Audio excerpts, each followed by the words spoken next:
Hey guys, welcome to my channel, and in this video I'm going to show you how to stop background apps on your Android device. So it's super easy and we will make sure you get it right. You just make sure to watch the complete video carefully to avoid forgetting anything and making mistakes. So guys, to stop background apps on your Android device, you can use some of the steps. For example, using the default app manager. Most of the Android devices comes with the default app manager that allows you to stop background apps, and here's how to use it. Go to the phone setting,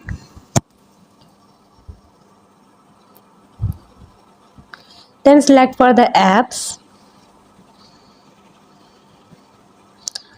Tap right here on the manage apps.